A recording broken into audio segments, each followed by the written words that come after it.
ಒಣ ಹಾಕಿದ್ದಂತಹ ಬಟ್ಟೆಯನ್ನ ತರಲು ತಾಯಿ ಹೋಗಿದ್ದಾಗ ಮಗು ಸಾವನ್ನಪ್ಪಿದೆ. ಬಚ್ಚಲು ಮನೆಯ ನೀರಿನ ಬಕೆಟ್ನಲ್ಲಿ ಮುಳುಗಿ ಮಗು ಬಲಿಯಾಗಿದೆ. ಮಗು ಸಾವಿನ ದೃಶ್ಯವನ್ನ ಕಂಡು ತಾಯಿ ಪ್ರತಿಭಾ ಕೂಡ ಸೂಸೈಡ್ ಮಾಡಿಕೊಂಡಿದ್ದಾರೆ. 11 ತಿಂಗಳ ಗಂಡು ಮಗು ಅಗಸ್ತ್ಯ ಬಕೆಟ್ನ ನೀರಿನಲ್ಲಿ ಮುಳುಗಿ ಸಾವನ್ನಪ್ಪಿದ್ದಾರೆ. ಬಟ್ಟೆ ಹೊಣ ಹಾಕಿರ್ತಾರೆ ಮೇಲ್ಗಡೆ, ತರಲಿಕ್ಕೆ ಅಂತ ಹೇಳಿ ಹೋಗ್ತಾರೆ. ಮಗು ಒಂದೇ ಇರುತ್ತೆ. ಆ ಮಗು ಏನ್ ಮಾಡುತ್ತೆ, ಬಚ್ಚಲ್ ಮನೆಗೆ ಹೋಗುತ್ತೆ.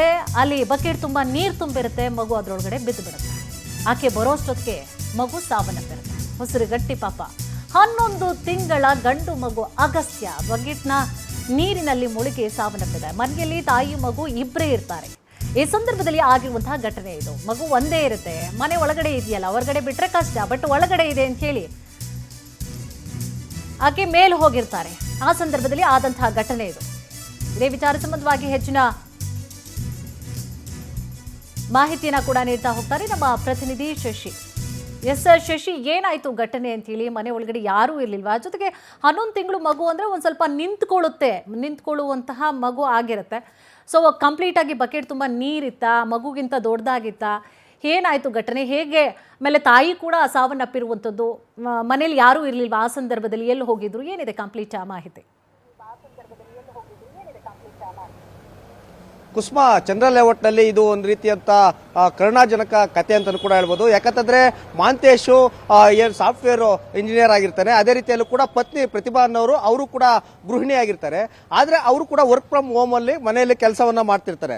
ಎಂದಿನಂತೆ ತಮ್ಮ ಪತಿಗೆ ತಿಂಡಿಯನ್ನ ಮಾಡಿಕೊಟ್ಟು ಗಂಡನನ್ನ ಕೆಲಸಕ್ಕೆ ಕಳಿಸಿರ್ತಾರೆ, ಹೋಗಿರ್ತಾರೆ.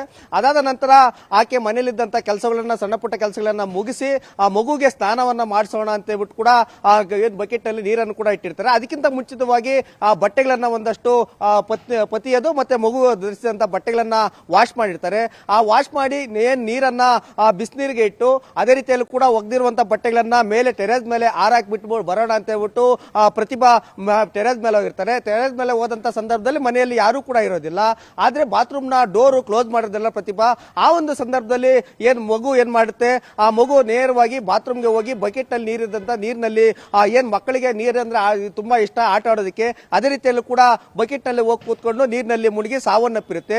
ತಕ್ಷಣ ತಾಯಿ ಟೆರೇಸ್ ಮೇಲಿಂದ ಮನೆಗೆ ಬಂದು ನೋಡಿದಾಗ ಮಗು ಬಕೆಟ್ ನಲ್ಲಿ ಮುಳುಗಿ ಸಾವು ಬದುಕಿನ ಮಧ್ಯೆ ಹೋರಾಟವನ್ನ ಮಾಡ್ತಿದೆ. ಆದ್ರೆ ತಾಯಿಯಿಂದ ಮಗುವನ್ನ ರಕ್ಷಣೆ ಮಾಡೋದಕ್ಕೆ ಸಾಧ್ಯವಾಗುದಿಲ್ಲ. ಆಗ ಏನ್ ಮಾಡ್ತಾಳೆ ತಾಯಿ, ಕಣ್ಣೆದುರೇ ಮಗು ಸತ್ತೋದ ಕಂಡಂತ ತಾಯಿ ಏನ್ ಪ್ರತಿಭೆಗೆ ಆ ಒಂದು ನೋವನ್ನ ಸಹಿಸಿಕೊಳ್ಳೋದಕ್ಕೆ ಸಾಧ್ಯವಾಗುದಿಲ್ಲ. ಹಾಗೆ ನೇರವಾಗಿ ಅಡಿಗೆ ಮನೆಗೆ ಹೋಗಿ ಚಾಕನ್ನ ತೆಗೆದುಕೊಂಡು ಕೈಯನ್ನು ಕೂಡ ಕಟ್ ಮಾಡ್ಕೊಳ್ತಾಳೆ. ಆದ್ರೆ ರಕ್ತ ಬರೋದಿಲ್ಲ. ಆ ರಕ್ತ ಬರೋದಿಲ್ಲ ಮತ್ತೆ ಪ್ರಾಣ ಕೂಡ ಹೋಗೋದಿಲ್ಲ. ಆಗ ತಮ್ಮ ಪತಿಗೆ ಒಂದು ಡೆತ್ ನೋಟ್ ಅನ್ನ ಬರೆದಿಟ್ಟು, ನನ್ನ ಕಣ್ಣು ಮುಂದೆ ನನ್ನ ಮಗು ಸಾವನ್ನಪ್ಪಿತು, ಈ ಸಾವಿಗೆ ನಾನೇ ಕಾರಣ, ನಾನು ಬೇಜವಾಬ್ದಾರಿಯಿಂದ ನಡೆದುಕೊಳ್ಳೋದಕ್ಕೆ ಈ ರೀತಿಯಾಗಿ ಆಯ್ತು, ನಾನು ಬಟ್ಟೆ ಒಣಗಾಕಿ ಹೋಗಿದ್ದಂತ ಸಂದರ್ಭದಲ್ಲಿ ಮಗು ಈ ರೀತಿಯಾಗಿ ಬಕೆಟ್ ಅಲ್ಲಿ ಮುಳುಗಿ ಸಾವನ್ನಪ್ಪಿತು, ಇದಕ್ಕೆ ನಾನೇ ನೇರ ಕಾರಣ ಅಂತ ಹೇಳ್ಬಿಟ್ಟು ಡೆತ್ ನೋಟ್ ಅನ್ನ ಬರೆದ್ಬಿಟ್ಟು ನನ್ನನ್ನು ಕ್ಷಮಿಸಿಬಿಡಿ ಅಂತ ಹೇಳ್ಬಿಟ್ಟು ಮನೆಯಲ್ಲಿರುವಂತಹ ಸೀರೆಯನ್ನು ತೆಗೆದುಕೊಂಡು ಪ್ಯಾನ್ಗೆ ನೇಣು ಹಾಕೊಂಡು ಆತ್ಮಹತ್ಯೆಯನ್ನು ಕೂಡ ಮಾಡ್ಕೊಂಡಿರ್ತಾರೆ. ಅದಾದ ನಂತರ ಮಲಗಿದ ರೀತಿಯಲ್ಲಿ ಮಗು ಮತ್ತೆ ತಾಯಿ ಇಬ್ರು ಕೂಡ ಮನೆಯಲ್ಲಿ ಬೆಡ್ರೂಮ್ ನಲ್ಲಿ ಕಾಣಿಸ್ಕೊಳ್ತಾರೆ. ಆ ಪತಿ ಕೆಲಸವನ್ನ ಮುಗಿಸಿ ಆ ಮನೆಗೆ ಬಂದಾಗ ಗೊತ್ತಾಗುತ್ತೆ ಏನಾಗಿದೆ ಗಟ್ಟೆ ಅಂತ. ನೋಡಿದಾಗ ಆತನಿಗೆ ಶಾಕ್ ಕಂಡಿತ್ತು. ನೋಡಿದ ತಕ್ಷಣ ಒಂದು ಡೆತ್ ನೋಟ್ ಕೂಡ ಸಿಗುತ್ತೆ. ಡೆತ್ ನೋಟ್ ನೋಡಿದಾಗ ಗೊತ್ತಾಗುತ್ತೆ ಮಗು ಬಕೆಟ್ ಅಲ್ಲಿ ಮುಳುಗಿದೆ. ತಾಯಿ ಕೈಯನ್ನ ಕೈ ಇಟ್ಕೊಂಡಿರ್ತಾರೆ, ಆದ್ರೆ ರಕ್ತ ಕೂಡ ಬಂದಿರೋದಿಲ್ಲ. ಹಾಗಾಗಿ ನಾನು ಸಾಯಲೇಬೇಕಂತ ಡಿಸೈಡ್ ಆಗಿ ಮಗನ ನೋವನ್ನ ಕಣ್ಣಾರೆ ಕಂಡು ಅದನ್ನ ಜೀರ್ಣಿಸ್ಕೊಳ್ಳೋದಕ್ಕೆ ಸಾಧ್ಯವಾಗದೆ ತಾಯಿ ಕೂಡ ದುಃಖ ತಪ್ಪಾಗಿ ಆತ್ಮಹತ್ಯೆಯನ್ನ ಮಾಡಿಕೊಂಡಿರೋದು. ಸದ್ಯಕ್ಕೆ ಚಂದ್ರ ಲೇಔಟ್ ಪೊಲೀಸ್ ಠಾಣೆಯಲ್ಲಿ ಈಗಾಗಲೇ ಪ್ರಕರಣ ಕೂಡ ದಾಖಲಾಗಿದೆ. ಅದಕ್ಕೆ ಸಂಬಂಧಪಟ್ಟಂತೆ 2 ಮೃತದೇಹಗಳನ್ನು ಕೂಡ ವಿಕ್ಟೋರಿಯಾ ಆಸ್ಪತ್ರೆಗೆ ಕರ್ಕೊಂಡೋಗಿ ಮರಣೋತ್ತರ ಪರೀಕ್ಷೆಯನ್ನು ಕೂಡ ಸದ್ಯಕ್ಕೆ ನಡೆಸ್ತಿದ್ದಾರೆ. ಇಡೀ ಕುಟುಂಬ ಸಾಕಷ್ಟು ಶೋಕಾಚರಣೆಯಲ್ಲಿದೆ, ಸಾಕಷ್ಟು ಕಣ್ಣೀರನ್ನು ಕೂಡ ಇಡ್ತಿದ್ದಾರೆ. 2 ಕುಟುಂಬದವರು ಕೂಡ ಪ್ರತಿಭಾ ಮತ್ತೆ ಅದೇ ರೀತಿಯಲ್ಲಿ ಕೂಡ ಮಾಂತೇಶ್ ಇಬ್ಬರ ಕುಟುಂಬದಸ್ಥರು ಕೂಡ ವಿಕ್ಟೋರಿಯಾ ಆಸ್ಪತ್ರೆಗೆ ಕೂಡ ಬಂದಿದ್ದಾರೆ. ಮತ್ತೆ ಮನೆ ಕಡೆನೂ ಕೂಡ ಚಂದ್ರ ಲೇಔಟ್ ನಲ್ಲಿರುವಂತಹ ಮನೆ ಕಡೆ ಎಲ್ಲರೂ ಕೂಡ ಅವ್ರ ಕುಟುಂಬಸ್ಥರು ಕೂಡ ಬರ್ತಿದ್ದಾರೆ. ಸಾಕಷ್ಟು ಜನ ಕಣ್ಣೀರನ್ನು ಕೂಡ ಇಡ್ತಾರೆ. ಯಾಕಂದ್ರೆ 11 ತಿಂಗಳ ಗಂಡು ಮಗು ಕಣ್ಣು ಮುಂದೆ ಸಾವನ್ನಪ್ಪಿದೆ ಅಂತಂದ್ರೆ ಯಾವ ತಂದೆ ತಾಯಿಲು ಕೂಡ ಜೀರ್ಣಿಸಿಕೊಳ್ಳುವಂತ ಶಕ್ತಿ ಅವ್ರಿಗೆ ಇರೋದಿಲ್ಲ.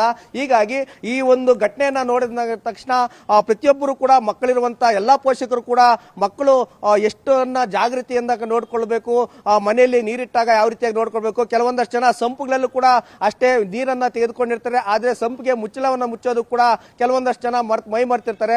ಆ ಒಂದು ಸಂದರ್ಭದಲ್ಲಿ ಕೂಡ ಸಂಪ್ನಲ್ಲಿ ನೀರಿನಲ್ಲಿ ಸಾಕಷ್ಟು ಜನ ಮಕ್ಕಳು ಕೂಡ ಮುಳುಗಿ ಸಾವನ್ನಪ್ಪಿರುವಂತಹ ಘಟನೆಗಳು ಕೂಡ ಸಾಕಷ್ಟು ಬೆಳಕಿಗೆ ಬರ್ತಿದೆ. ಇದೇ ಕಾರಣಕ್ಕಾಗಿ ಡೀಟೇಲ್ಸ್ಗಾಗಿ ಶಶಿಧರ್.